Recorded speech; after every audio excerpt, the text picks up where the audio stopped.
All right, well, good afternoon, everyone. My name is Greg Kunzweiler. I'm part of the Center for Teaching and Learning Excellence. And today I'm also here with Dr. Candace Roberts, and she is going to be my co-presenter on this presentation on feedback tools and using D2l to improve your feedback. You know, most of us, if not everyone, uses D2l for all different reasons in their course. And one of the things we've heard a lot of is how can you improve your feedback within D2l? What are the types of tools that are within D2l that allow you to give good feedback to your students? And so today we're going to go through that as well. So let's go ahead and go over, here's kind of an overview of what we're going to learn today. So we're going to start out with just why give feedback.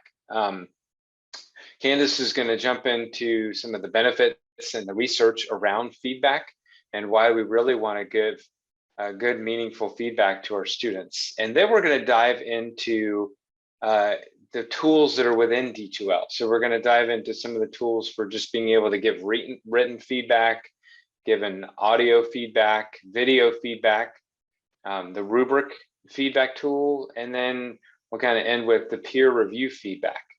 We're also going to leave you with some additional resources, some additional articles that are on feedback and giving student feedback. And there's some great articles out there around student feedback and some opportunities and structures of ways you can do that. So let's go ahead and jump in to our first quote. We have a few of these quotes that we want to share with you all. Hey, Greg, this one. Hey, Greg, do you want to pull up the slides? Oh yeah, sorry. I didn't realize I wasn't even sharing yet.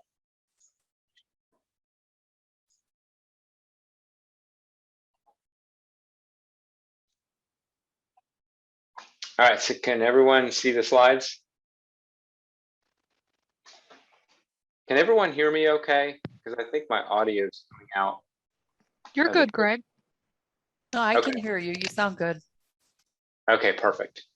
All right, so first quote that we have says, feedback serves as a one-to-one conversation with students. And I love that first part of this quote, which talks about one-to-one conversation. You know, when we have 25 students, it's hard to have a lot of one-on-one conversations with our students.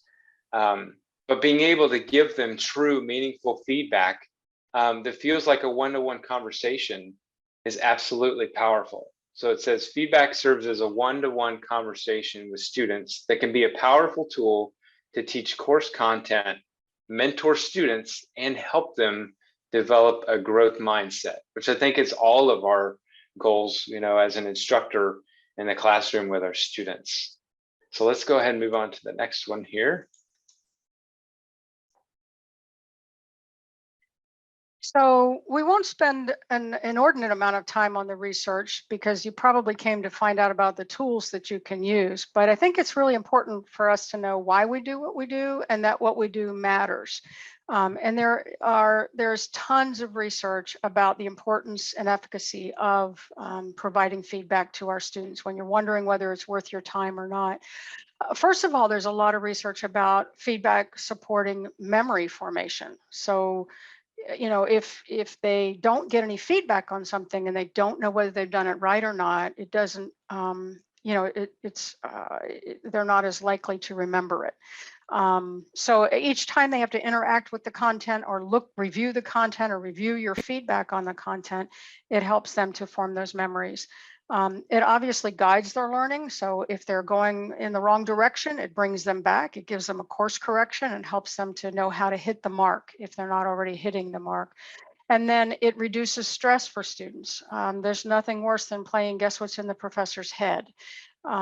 So by giving them feedback, they know where they stand, they know, you know, whether they're on the right track or not. And even if they're not, they know how to correct that. So there's, again, lots of research that suggests that feedback is really important for student success. Okay, Greg.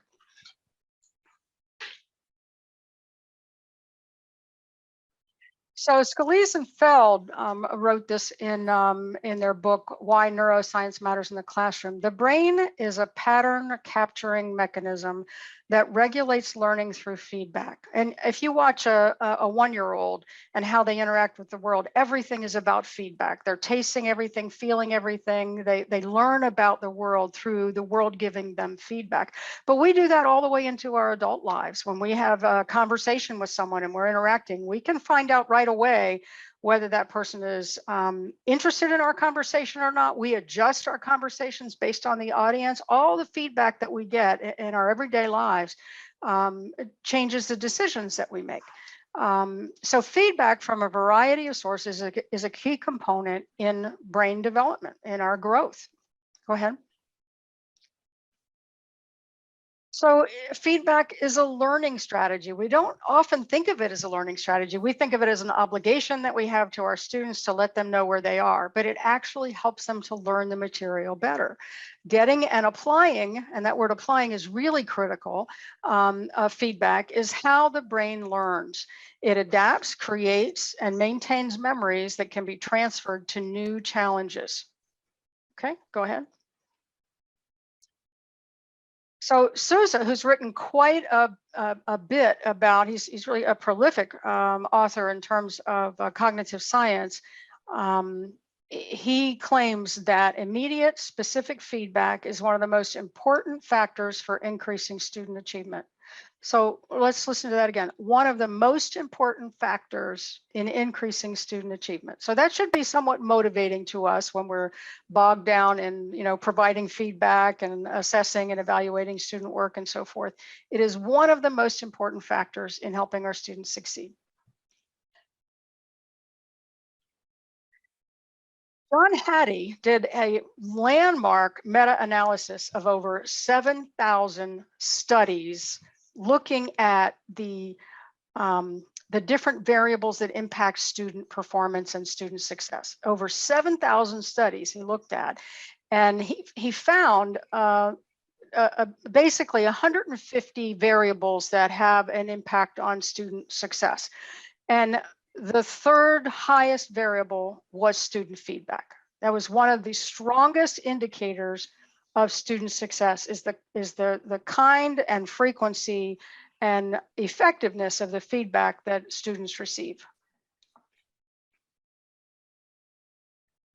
Providing students more frequent, non-threatening, and low-stakes feedback on their understanding is critical in memory consolidation. So again, if we want our students to remember what they're learning, which is our goal, then we want to be able to provide them feedback that helps them do that. And then motivation. It's a lot more motivating to engage in a course that you feel optimistic about, that you feel like you can succeed, that you're hitting the target, that you're on the right track. So that feedback helps students to feel that and to feel less stress and worry and anxiety and more focus on what it is they're trying to learn. Feedback should guide students toward building new knowledge and increasing their skills. And in order to do that, it should be frequent, specific, balanced, and timely.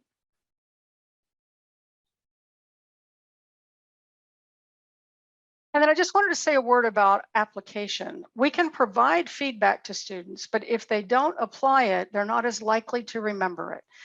So as often as we can, providing those opportunities to apply the feedback. So if you're giving feedback on a report or feedback on a paper or a project, it's often helpful if they can get that feedback prior to that summative assessment, that final grade, so that they can make adjustments and improve it.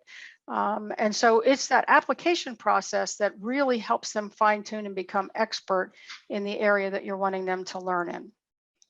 I don't need to read the quote. And then this is one of my favorite expressions because it reminds me that we are in the business of providing feedback, that feedback isn't just something we're obligated to do. It actually is instruction. It is a component of effective instruction. So I've kind of laid the groundwork, hopefully inspired you a little bit or reminded you that, oh yeah, this is really a good thing. And you probably already believed all of that because you wouldn't be here asking for ways of providing feedback. But Greg's going to take us now into some really nuts and bolts, practical ways of using D2L to provide feedback in a number of different ways. Thanks, Candace. That was some great benefits and research on that. So now we're going to take a look at the different ways to give feedback within D2L. And so there's numerous ways to do that. We'll start out by looking at written and annotations type of feedback that we're going to look at. We'll also look at auditory and video feedback, so being able to record your voice and give feedback to the students. Also being able to use video as feedback as well. Then we're going to take a look at an example of rubric and being able to create your own rubrics and give feedback, which is really helpful in being able to grade. And then the last one we're going to take a look at is peer review feedback. So in written feedback, you have different ways that you can do it. Obviously, the first one we're going to look at in just a minute is just being able to pull up a Word document from one of your students and being able to turn on track changes. We're going to look at just typing out your feedback, whether it's on the side or within right within the assignment, and then being able to annotate within D2L. So the first one I mentioned was track changes. And so a lot of your students submit their assignments right into D2L in the gradebook. And then you can actually download that document if you wanted to. You could turn track changes on by just going to review and turning the track changes on and giving feedback to the students right on the side. And so that's one way to be able to do that. Now, the one downfall part of that is then once you finish with that, then you got to resave it, you got to resubmit it or re-upload it into D2L and push it back to the student for them to be able to read. And so this isn't really the easiest way to do it, and that isn't the way we're going to recommend you doing it. But it is a way that you can give feedback within D2L. The next one is text feedback. This is kind of a mix between using the annotation tool and using the text tool as well. So if any of you have had submissions come in from your students, you go to the submission area and then you pull up the actual assignment from here, you can see over to the right, we actually have, and we'll be discussing this in a little bit, you can see first we have the rubric that's there. You can give your overall grade from there, but then you can see where it says overall feedback. And so in the overall feedback menu is where you can actually just give some text feedback and plug it in right there.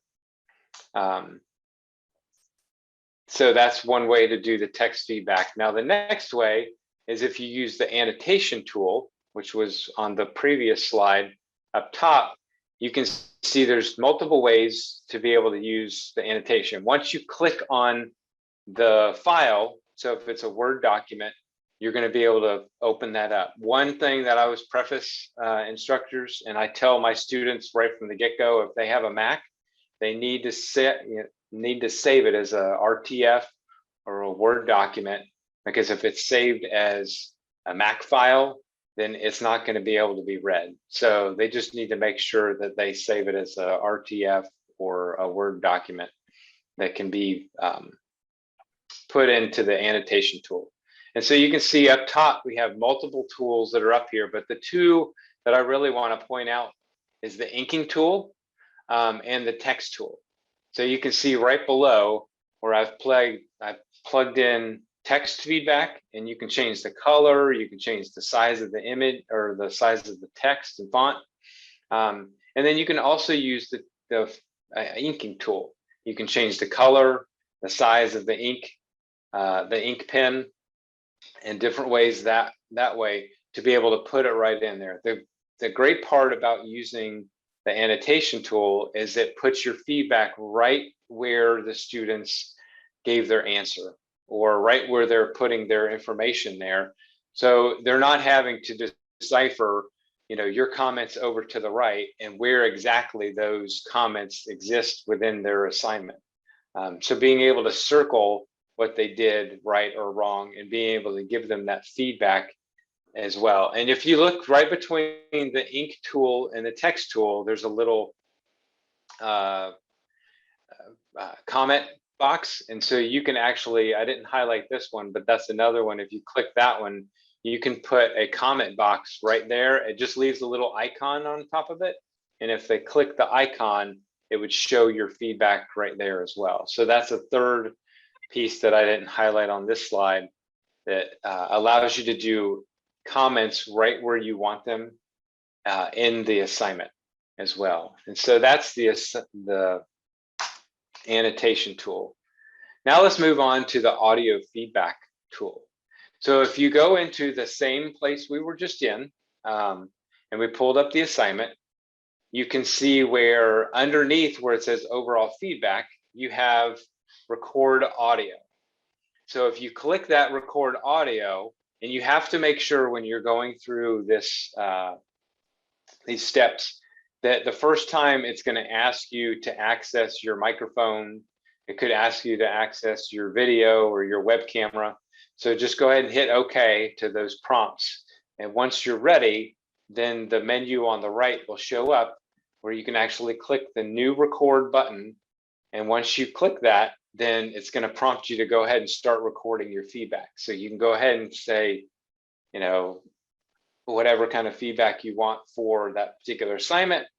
Once you're finished, you go ahead and hit stop, and you'll see it shows up right below. And so you can see there's a 3-second clip there. I could hit the play button just to make sure I'm good with what type of feedback I gave. And if I'm not happy with it, I'll go re-record it. Just checking to make sure that's exactly the feedback I wanted to leave to the student. And then once you're happy with it, you go ahead and hit add. And I'm going to show you that in a few minutes, exactly where it adds it to. So I'll show you what the student view looks like for where they're going to find your feedback. So that's the audio. So once I've hit add, same thing, only now you can see there's a link right below to where the recording is. But this is the instructor view. I'll show you in a few minutes what the student view looks like from once we've recorded our feedback in there as well. So now let's take a look at video feedback. Same way, you go into the overall feedback. One of the things I didn't tell you is you could put in the overall feedback that, hey, Candace, I've left you a video feedback. Please make sure you watch the video for additional comments on your assignment or something like that. And go ahead and plug that in there so they know that they need to make sure they go to that video feedback as well. So here we're just going to click the video record button. And then you can see here, I've gone ahead and recorded. Me making a funny face there, I guess that's how it stops. But you go ahead and just hit new record it.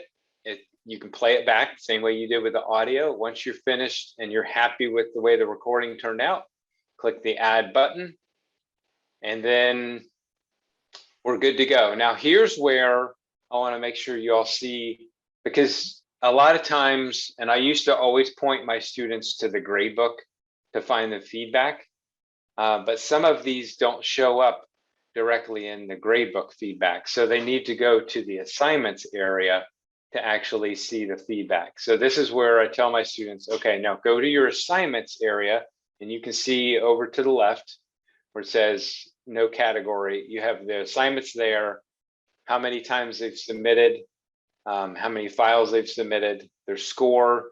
And then this is the important part. They need to make sure, especially if it says unread, they need to click that to watch or to see their feedback. So now once they've clicked unread, then they're going to see this part where they can see their grade first, what the date and time was for the feedback.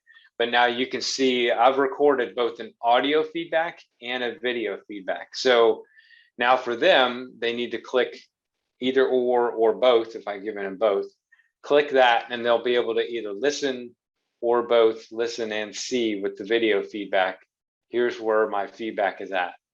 Because I've seen people, and I've done this before, where I didn't explain it correctly to my students and they had no idea where my feedback existed. So from the beginning, if you decide you're going to use the audio or video feedback, I would definitely let them know exactly where they can find that from or find that at. And so there's no confusion on where the feedback exists. So here's another exciting piece that I think it was last week we mentioned, and somebody was asking about being able to add video feedback to the discussion area. The cool part about this is it can both be the instructor doing it or the student doing it. So the student or the instructor doesn't necessarily even have to put in text into a discussion area. They could go ahead and put in a video directly in there. And so you can see where it's hard to tell, but I went ahead and hit reply to my students. Oops. I went ahead and hit reply. And then you can see over to the left, there's a little play button, which is called the insert stuff button. And that's where this menu will come up and you have multiple options to insert into your feedback or into your response to the discussion board. Students could do the same thing on any of these. So if they wanted to add a file, they could add a YouTube video, they could just insert a link. They can do that directly from this insert stuff. But the one we want to focus on here is the add video note section. So they'll actually click the add video note part, and they'll actually go open it up just like we did before. So once you hit add video note, then you go directly to this part right here, and then you go ahead and record it from there, and then you go ahead and hit add, and it'll actually embed it right into the discussion, which is nice. So they don't have to click another link to open up some other window. It embeds the video right into the discussion response. So if you wanted to give a response rather than just text, you could actually record your own video response in the discussion and put it right in there and give them feedback about how their response was or how their discussion post was. So those are several different ways of giving feedback in D2l. So I'm going to turn over the rubric piece over to Candace to discuss more on that. Okay. Natalie, I just responded to your post in the chat. Unfortunately, I responded to you directly, not to the whole group. So just for the benefit of the group, Natalie had commented on how she has her students take the corrections that she's made, the feedback that she's given to them, and then they have to resubmit with those corrections. And that is a terrific way to get students to actually apply it. Well, first of all, to get them to read it, because we know that sometimes students don't always read our feedback, and we wonder, how much time we put into that. But even more importantly, it makes sure that the students are growing from it, because they won't grow from feedback that they don't apply. So really great. Because my feedback with my students, international students mostly, it's not just little things, it's the concept in general, is the use of language. So if I start writing it, I remember I was writing my essay, my feedback was longer than their actual paper. And then I realized they probably won't even read the whole thing. So why don't I do the audio video feedback? And it's actually a part of the grade. It's 10% of their grade is the actual correction work. And it's for essays, for grammar, for anything. Because I mean, for grammar quizzes or whatever they submit, because I realized if I just type it, even if I just record it and they click, it's like 15 seconds feedback or 20 seconds or 30 seconds feedback, the system registers it as if they listen to it, right? But it could be 3 seconds, got it. I got my grade, that's fine. But if I want to see they actually paid attention, I have to ask them to apply it and resubmit, and then their grade changes. Yeah, that's a great example. And I think it's really important that you attach some some points to it, because they're much more motivated when they know. And I think what's really cool is that students, okay, now I know what I need to do. I can fix this. I can get those points. It's not a question of whether they'll get it or not, as long as they are taking that feedback and making those corrections, so that they have a lot of stake in it. There's a lot of motivation for getting that done. So anybody else have? Go ahead. I'm sorry. There's the only thing I wish was different, and maybe it's there, I just don't know how to use it. I wish I could record like we're doing right now. Here's me talking and here's the slide, right, of the PowerPoint. I wish I could record it so we see me talking and the students' paper, and I can actually use a highlighter while I'm talking to pinpoint the problematic spots in the paper.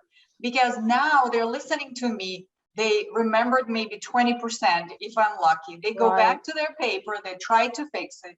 Oh, I think I forgot something. They go back to me, at least I hope so, and they find more mistakes in their paper. So if I could, as I'm talking, go through the paper and interactively highlight the problems, I think that would be like 90% retention of the information. Yeah, that's a really good point, Natalie. I think that's needs to be the next thing that D2L needs to think about. I could see how that could be very effective as a visual learner myself. Being able to see what the professor's talking about would be very helpful.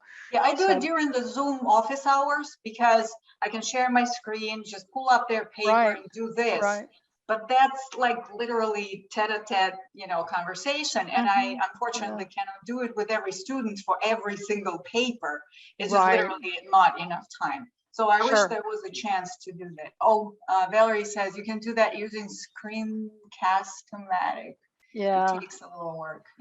Well, one more thing to learn, right? One more program to play with. So before we move on to rubrics, and thank you, Natalie, for that discussion, I think is really important to hear a good example of how we can engage our students in application of their feedback. Do others have examples of how they provide feedback? Maybe confirming some of the things that Greg showed us, or some questions that you have about some of those things.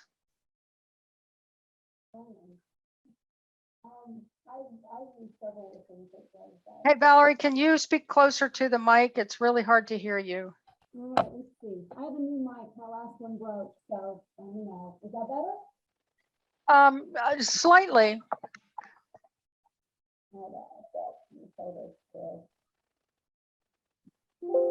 that any better? A little bit. I think I can make it out, and I'll try to translate if I need to. All right, sorry about that. My mic just broke, and I just put a new one in yesterday. I do use all those annotation tools that Greg was talking about in D2L. And they are very, very helpful once you get used to them. And what I've learned to do is I have a collective feedback that's text, right, that goes in the little box. And then it has a link to an example. But then I also go through and use the annotation tool so that I can say some things directly to that person, right, individually. But then they can see a model in the textual feedback to the class, the collective feedback, that shows them a good example. Natalie, what you were talking about doing, you can do in the class the way Greg was talking about, but Screencast-O-Matic is a program that allows you to video it while you're doing it. And it would take a little bit, because like Greg said with the other tool, you've got to save it, right? So you've got to save it to get it back to them. Using the tool is not difficult. Screencast-O-Matic is pretty simple, but you've got to do all the saving and the re-uploading and stuff, which is what takes a little bit of time. Did that do well enough? Yeah, that's great. Good examples. I think the idea of providing a model or showing them, doing sort of a broad overview afterwards, I think that's similar to what Georgina posted in the chat about after an assignment, she does sort of an overview of what went well and what didn't go well. And that way you're not saying it over and over and over again, you know, to every individual student, especially when there are common issues that pop up. So I think that's a great way of providing feedback without killing yourself. And then, as you mentioned, giving some of that individual feedback, whereas when it's needed. It does take a lot of effort to download and upload and that sort of thing. And I think it's one of the reasons we're interested in these tools in D2L and using them more now, because you can do it right there. It's still, there are some things that are a little bit wonky. I've had a little bit of trouble in the past with video in D2L, and you know, it depends on your network connectivity and so forth, but I really think that's getting better. And the students really do respond well to it. And I'll talk a little bit more about that in just a couple of minutes. Other examples of how you all are providing feedback, some successes or frustrations?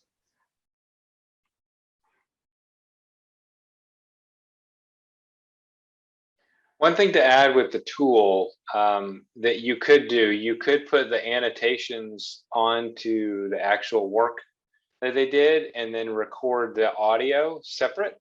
And if the student could pull the audio up side by side with the work, then if you're explaining to them, you could say, page 1, let's go through this part, page 2, go through this part.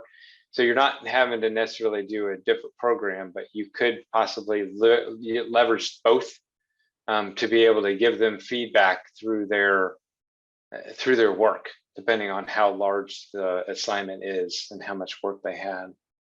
And just to let you know too, is last year they upped it from being like 1 minute or 2 minutes as far as the feedback goes, and now both the audio and video tool allow for 30 minutes. Not that any of us are going to do 30-minute feedback videos. Oh, you know, that'd be tough, but so you have the option of having more than just 1 minute, you know, like it used to be. So rubrics, you've heard about them, you've probably used them. The best thing about rubrics is that it takes the guesswork out of what's expected for the student, and they know what the target is and how they have to, what they have to do to hit the mark. And Jensen says rubrics provide learners a roadmap or framework for the new learning, an overall picture of where they are and where they are going. And I used rubrics for a long time. But just in the last couple of years, I fell into or explored the D2l Rubrics. And I am a total convert of these things. They have changed the way I evaluate work in D2L. The education courses were required to use rubrics because of DOE mandates and requirements. So, you know, rubrics have been around for forever for us.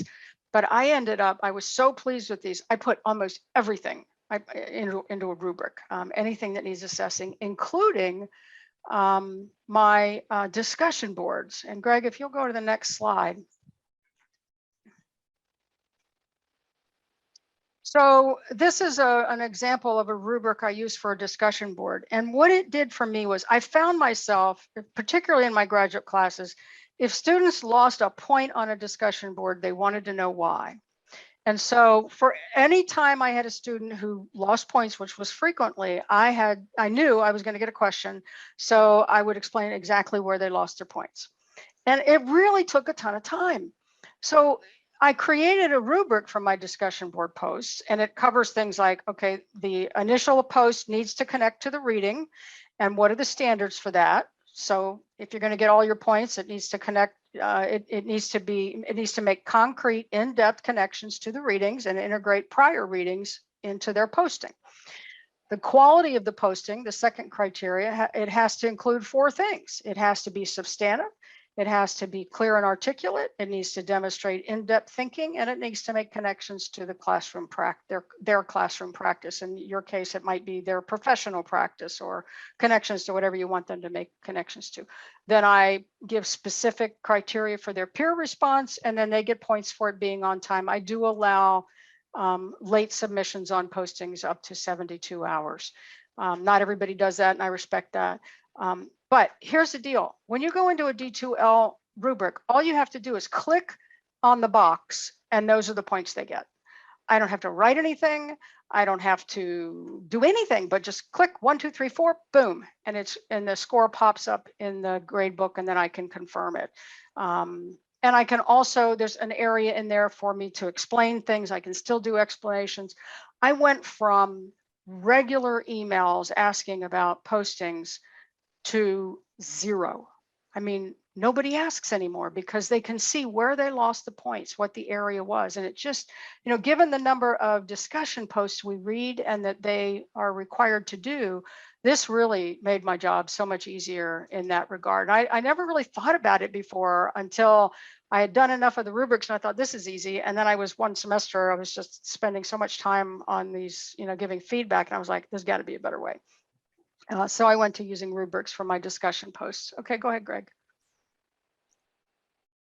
You know what? I think, well, that's all right. I think I added something that didn't get updated, but that's okay. So if you want to create a rubric in D2l, it's pretty simple. You just go to that top toolbar where it says course tools at the top. When you click on that, this menu opens up, and then you just go down to rubrics. Okay, go ahead, Greg. And then you just click on new rubric, and ta-da! It gives you a whole menu of things that you can select from. And again, if you're interested in developing your own rubrics and you get in there and you get a little confused or mired down, just make a one-on-one appointment with us, and we will be happy to walk you through creating your own rubrics. Okay, go ahead, Greg. Take me to the next one. Okay, good. So as a sort of a review of some different things to consider, in D2l, you have lots of tools at your disposal, and you're not going to use all of them, most likely. You can use screen annotations. I think someone mentioned earlier about, I'd really like for them to see what I'm talking about in the paper. And you can do that here. So I've highlighted something that the student wrote in this journal article, or this journal log, reflective log that they were doing. And then I made my comments right here on those areas.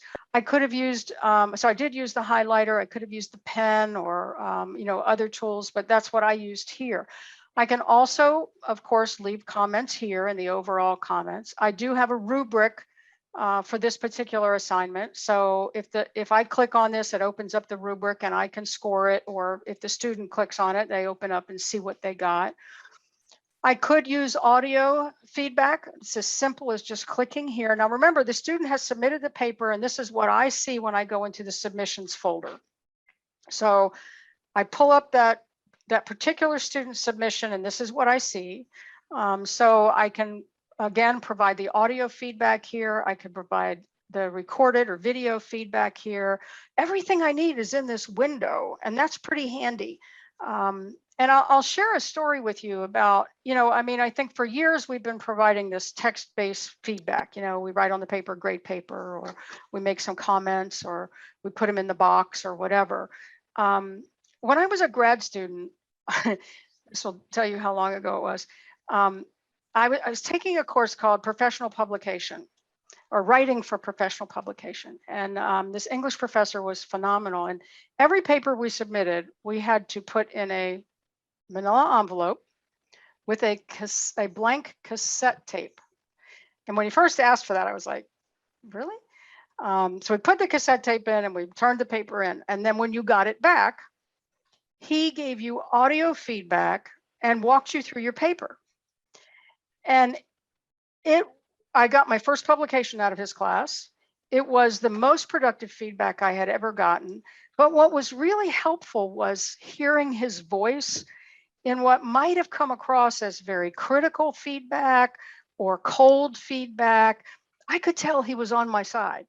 I could tell that, okay, there were some things that I could do better in this paper, but I felt very motivated to do it because his passion and his coaching really came through. And I think that's what good feedback is really about. It's about good coaching. It's about encouraging and helping your students. And you can deliver some pretty difficult news if students know you're on their side. and you know they can do it, and you can communicate that. So I think that the audio and video feedback is really well suited for that. And when I have provided audio feedback to my students, they have really responded well to it. In fact, the first few times I tried it, as I always do, I asked them, so how did this work for you? In all honesty, what would you prefer? And they really liked the audio feedback. I haven't asked about the video feedback because the last time that I used it, I think I used it just last semester, in fact, I was still having some connectivity issues and I didn't have success with all of the videos. Some people ended up with it just being audio. So I didn't get their feedback on that, but that might have been in part user error, and it might have been, connectivity issues or whatever. But I guess what I'm trying to say is you have tons of tools at your disposal. You just have to figure out what's right for you, what's right for a particular assignment, and then we can help you make it happen if you need any assistance at all. Again, that's what those one-on-one consultations are for. We'll get in with you into your course. We'll look at what you're looking at. We'll help you set up your rubric. We'll help you, navigate the annotation tools or whatever it is. We'd be honored to do that for you. Okay, Greg, you want to? Well, actually, before I talk about peer feedback, and I'm not going to talk very long about that, are there any thoughts or observations or shared insight on using these tools or providing feedback?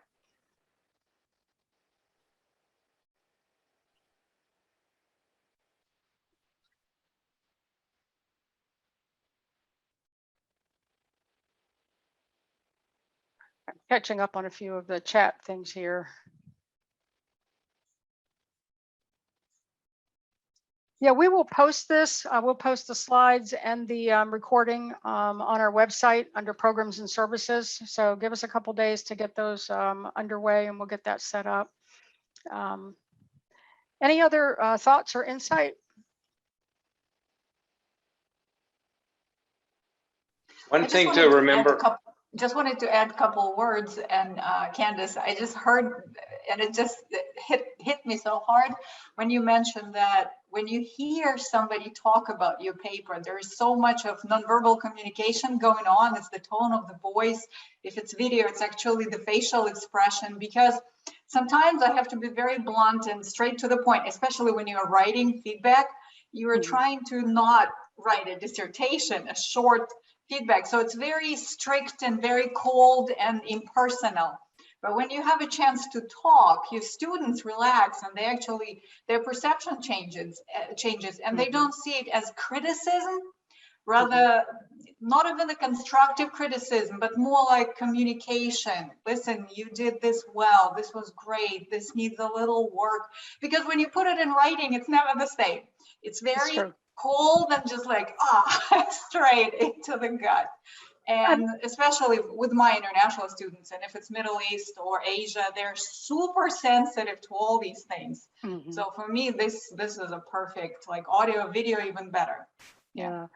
I'm really glad you said that, Natalie.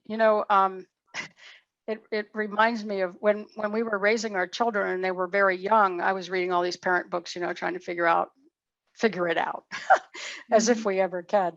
And one of the books I read said that for every negative comment or criticism that you make of your children, you should make 14 positive.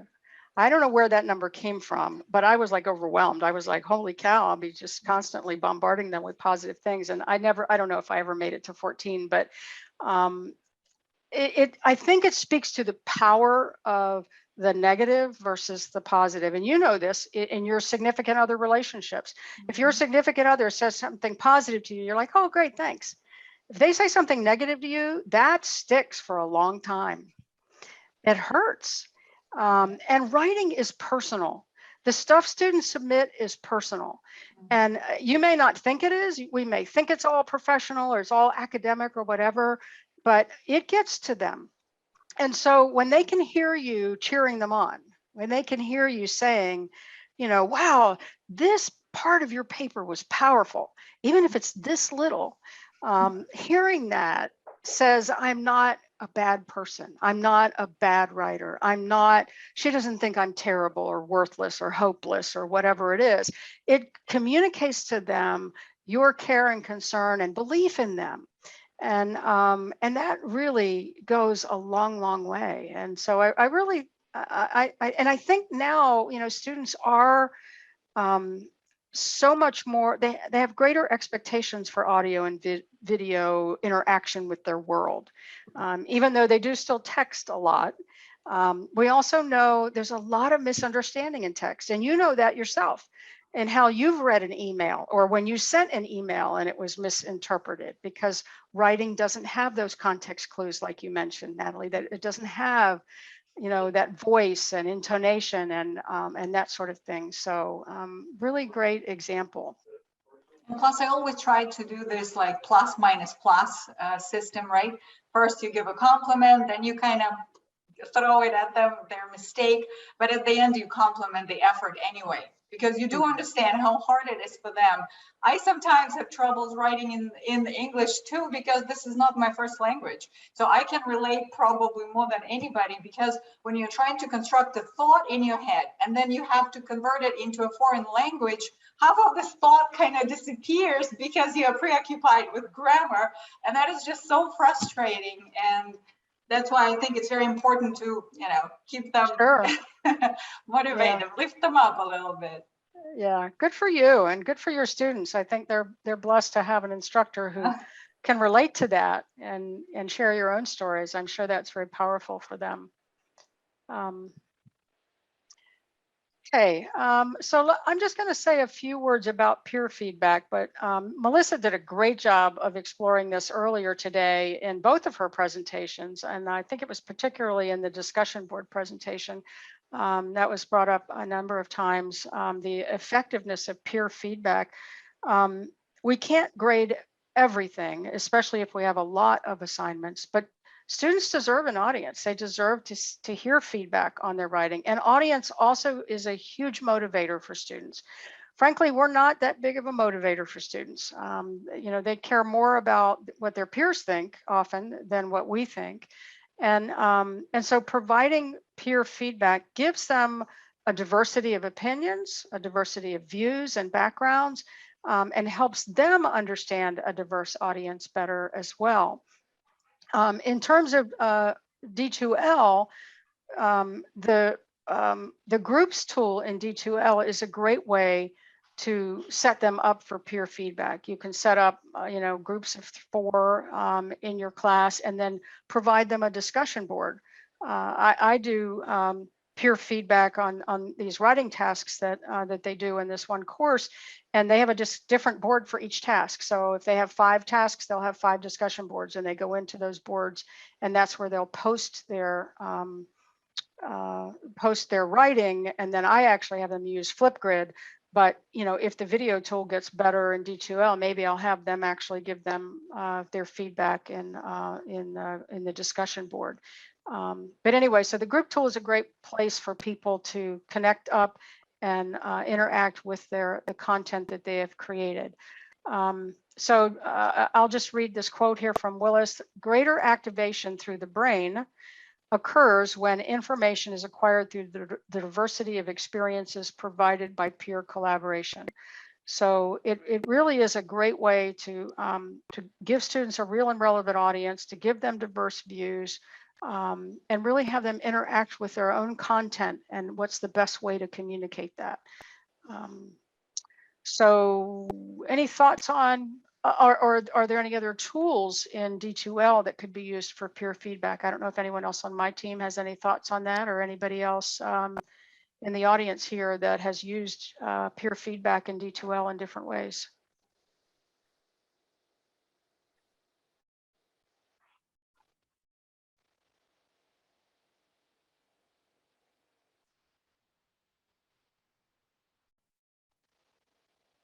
All right, well, Greg, you want to take us to the next slide then? I think we're going to wrap up here with just some resources. Greg, do you want to talk about those?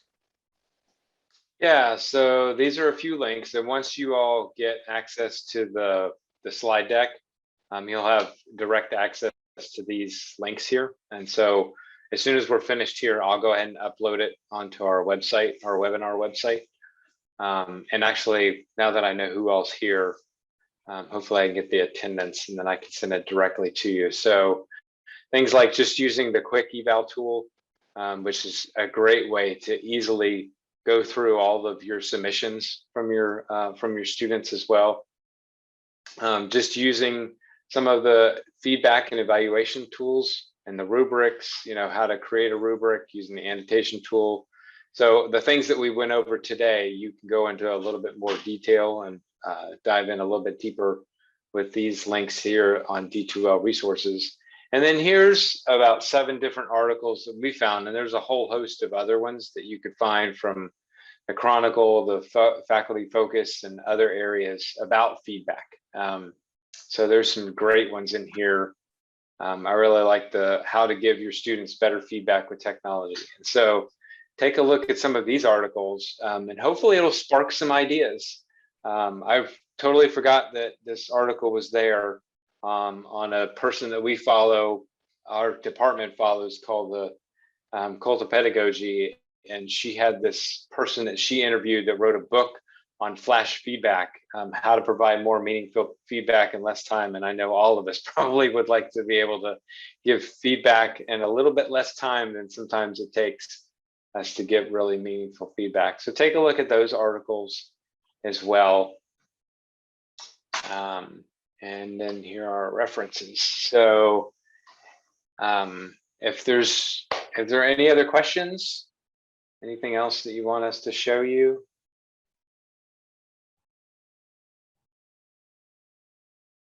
One thing to bring up, because I know I've seen some of you all on all 3 of our sessions today. Just so you know, these are our sessions and everyone gets 100 points for each session they go to. So on the faculty leaderboard that we have, you all are going to be really racking up the points. And so as soon as we get myself and Carrie go and add in those points in the next day or 2, you'll be able to go on the faculty leaderboard and probably see your name bubbling up towards the top on the faculty leaderboard as well. So